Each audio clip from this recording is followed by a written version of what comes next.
ಮಂಡ್ಯ ಲೋಕಸಭಾ ಕಣದಲ್ಲಿ ಕಾಂಗ್ರೆಸ್ ರಣತಂತ್ರ ರೂಪಿಸ್ತಾ ಇದೆ. ಸರಣಿ ಸಭೆಗಳ ಮೂಲಕ ಮತಗಳ ಬೇಟೆಗಿಳಿದಿದೆ ಸ್ಟಾರ್ ಚಂದ್ರು ಅವರ ತಂಡ. ಸ್ಟಾರ್ ಚಂದ್ರು ಅವರ ಪರವಾಗಿ ಅನೇಕ ಜನ ಮತಪ್ರಚಾರವನ್ನು ಮಾಡ್ತಾ ಇದ್ದಾರೆ. ದಲಿತ ಸಮುದಾಯದ ಮುಖಂಡರ ಸಭೆ ನಡೆಸಿ ಕಾಂಗ್ರೆಸ್ ಬಹುದೊಡ್ಡ ಮಟ್ಟದ ಪ್ರಚಾರದಲ್ಲಿ ತೊಡಗಿಕೊಳ್ತಾ ಇದೆ.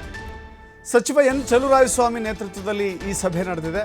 ಮಂಡ್ಯದ ಪತ್ರಕರ್ತರ ಸಭಾಂಗಣದಲ್ಲಿ ಮೀಟಿಂಗ್ ಆಯೋಜಿಸಲಾಗಿತ್ತು. ಕಾಂಗ್ರೆಸ್ ಅಭ್ಯರ್ಥಿ ಗೆಲ್ಲಿಸಲಿಕ್ಕೆ ಮುಖಂಡರು ಸಭೆ ನಡೆಸಿ ಮತಬೇಟೆಯನ್ನು ನಡೆಸ್ತಾ ಇದ್ದಾರೆ. ಸಭೆಯಲ್ಲಿ ದಲಿತ ಸಮುದಾಯದ ಮುಖಂಡರು ಸೇರಿ ಹಲವರು ಭಾಗಿಯಾಗ್ತಾ ಇದ್ದಾರೆ.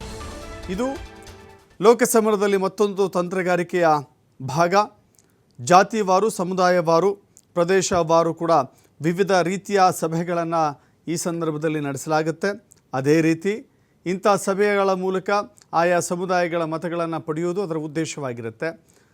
ಮಂಡ್ಯದಲ್ಲಿ ದಲಿತ ಸಂಘಟನೆಗಳ ಒಕ್ಕೂಟದ ಸಭೆಯನ್ನು ಕರೆಯೋದ್ರ ಮೂಲಕ ಅವರ ವಿಶ್ವಾಸವನ್ನು ಪಡೆಯುವಂಥ ಪ್ರಯತ್ನ ಕಾಂಗ್ರೆಸ್ ಅಭ್ಯರ್ಥಿ ಇಲ್ಲಿ ಮಾಡಿದ್ದಾರೆ. ನಾನು ಹೇಳಿದ ಹಾಗೆ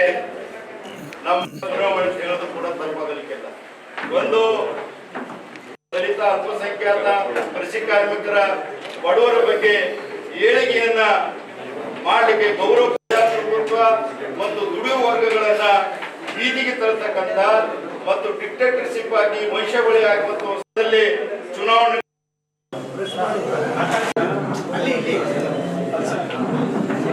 ಸಚಿವರು, ಪ್ರಗತಿಪರರು ಮತ್ತು ಮಂಡ್ಯ ಜಿಲ್ಲೆಯ ಉಸ್ತುವಾರಿ ಸಚಿವರಾಗಿರ್ತಕ್ಕಂಥ ಈ ವೇದಿಕೆಯ ಮೇಲೆ ಬಂದಿದ್ದಾರೆ. ತಮ್ಮೆಲ್ಲರ ಪರವಾಗಿ ಅದೇ ರೀತಿಯಾಗಿ ಇನ್ನುಳಿದ ಎಲ್ಲ ಹಾಕಿಕೊಳ್ಬೇಕಾದ್ರು